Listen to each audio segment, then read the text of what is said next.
Hello friend, আমি মনি নিয়ে চলে এসেছি আরও একটা নতুন ভিডিও। আমি আজকে সকাল সকাল রেডি হয়ে যাচ্ছিলাম জেঠিমাদের বাড়ি। আর যেহেতু আমাকে বাস স্ট্যান্ড যেতে হবে, বাস স্ট্যান্ড অবধি আমি বড়দাদের সাথে চলে গিয়েছিলাম, কারণ বড়দা বৌদি যাচ্ছিলো ডাক্তারখানা, ওখান থেকে আমি ওদের সাথে চলে গিয়েছিলাম। ওখানে যে আমি বাসে উঠে পড়বো। বৌদির মুখে কোনো কারণে কোনো কিছুতে অ্যালার্জি হয়েও বা কোনো কিছুতে একটা র্যাশ বেরিয়ে গেলো, ওই জন্য বৌদি ডাক্তারখানা যাচ্ছিলো। আর এখানে কথা বলতে বলতে আমি এখানে বাস স্ট্যান্ডে এসে নেমে পড়েছিলাম। নেমে কিছুক্ষণ দাঁড়িয়েছিলাম, তারপরে দেখলাম বাস আসছিল না, তাই আমি টোটোয় করেই চলে আসছিলাম। আজকে আমাকে দাদা অনেকবার ফোন করেছিল, তাই যেতে হচ্ছিল। তারপর দেখো এখানে আমি নেমে পড়েছি। এইখানে নেমে আমি ভাড়া মিটিয়ে আমি ওদিকে রাস্তা পার হয়ে চলে যাচ্ছিলাম। দাদার বিয়েতে তো আর মোটেও বেশি দিন টাইম নেই, আর কিছুদিন মাত্র। তাই দাদা বলছিল আয়না এটা বাকি আছে, ওটা বাকি আছে, করবি। তাই আমি আসছিলাম। এইখানে এসে দেখি বঞ্জি আর দাদা দাঁড়িয়ে আছে। আর এই যে দেখো আমার বঞ্জি, ও একদম কারোর কাছেই যেতে চায় না, মানে প্রথম কাউকে চিনতেই পারে না। তারপরে অনেকক্ষণ বাদ বা 2-1 দিন বাদ দিয়ে তারপরে অনেকের কাছকে যায়। আর কীভাবে জানি না, ও আমাকে ভালোভাবেই চিনে গেছে।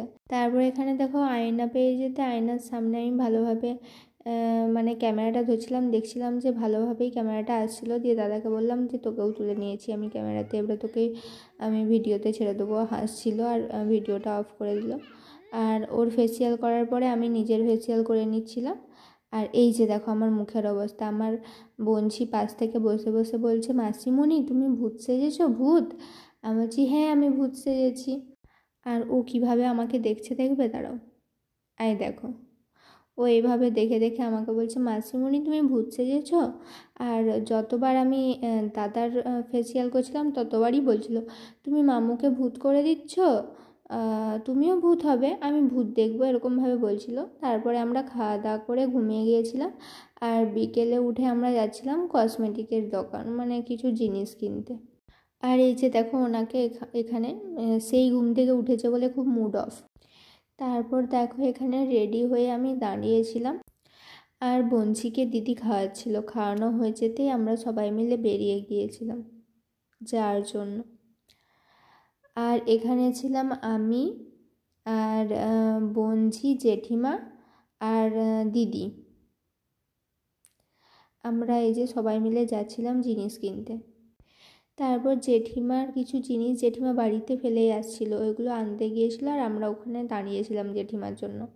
তারপরে যে দেখো এই নেল পালিশটা আমি দেখছিলাম কেনার জন্য, কিন্তু নিইনি। তারপরে এই যে এই দুটো কালারের নেল পালিশ খুব পছন্দ হয়েছিল, দুটো নিয়েছিলাম। আমি নেল পালিশের যত রকম শেডই দেখে নিই, শেষ পর্যন্ত আমার ওই লাল খয়েরি নেল পালিশই পছন্দ হয়, কেন জানি না। আমার নখে মনে হয় লাল খয়েরি নেল পালিশটাই বেশি ভালো লাগে। আর এখানে দেখো বঞ্চির জন্য এই চুড়িগুলো নিয়েছিলাম, কি সুন্দর লাগছে তাই না? আমি প্রথমে বলেছিলাম ও লেহেঙ্গার ম্যাচে চুড়িগুলো নিতে, কিন্তু জেঠিমা বললো বাচ্চা মেয়ে লাল জিনিসটা পরলেই ভালো লাগবে। তারপরে সব কিছু কেনাকাটা করে এখানে পলা নিয়েছিলাম কিছু জিনিস। আর এখানে দেখো এই চুড়িগুলো, মানে এরকমই কিছু চুড়ি আমার জন্য নিয়েছিলাম। আমার মানে যে কোনো গয়নার মধ্যে চুড়ি পরতে ভীষণ ভালো লাগে, কিন্তু আমি এত রোগা, আমাকে চুড়ি পরলে মানে আমার হাতে ঠিকঠাক সাইজের আমি চুড়ি পাইই না। আর এখানে আয়নাটা পেয়ে আমি একটু ভিডিও করে নিচ্ছিলাম। তারপরে সব জিনিসপত্র আমরা প্যাক করে নিয়েছিলাম, প্যাক করে বাড়ি যাচ্ছিলাম। আর এখানে দেখো আমি মানে যেদিকে তাকাচ্ছি সেখানেই আয়না লাগানো ছিল, তাই আমি সব জায়গায় একটু একটু করে ভিডিও করছিলাম। আর এখানে দেখি বঞ্জি দাঁড়িয়ে দাঁড়িয়ে নাচ করছে।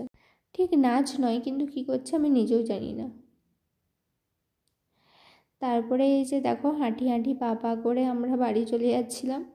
অনেকটা সন্ধ্যা হয়ে গিয়েছিল। আমরা মানে সন্ধেবেলা মুড়ি খাবার জন্য চপ কিনতেও গিয়েছিলাম, কিন্তু পাইনি, তাই আমরা সোজা বাড়ি চলে যাচ্ছিলাম। কিন্তু বাড়ি যাওয়ার পথে দিদি বলল যে আমার নূপুরগুলো কেটে গেছে, তাই ওখানের উপর দোকানে গিয়ে নূপুরগুলো পাল্টে নিয়েছিলাম। আর আমি আর বঞ্চি এখানে একটু মানে দিদি নূপুর পাল্টাচ্ছিল আর আমরা দুজনে মিলে একটু মজা করছিলাম। বাচ্চাদের সাথে আমার মজা করতে খেলতে অনেক ভালো লাগে, কিন্তু ওদের মধ্যে অত এনার্জি আমার থাকে না। আমি একটু খেলার পরেই চুপচাপ বসে থাকি, ওরাই আমার এসে ইয়ে করে। দেখো এখানে আমরা দুজনেই ভেঙচি কাটছিলাম দুজনকে। তারপর এখানে আমার দুটো হাতি ভর্তি ছিল বলে আমি এখানে ওকে আমার চুলে করে ডিস্টার্ব করেছিলাম। দেখো কেমন করছে, ওর বেশ মজাই লাগছিল আমি চুলে করে এরকমভাবে করছিলাম বলে। এই যে দেখো কি অবস্থা।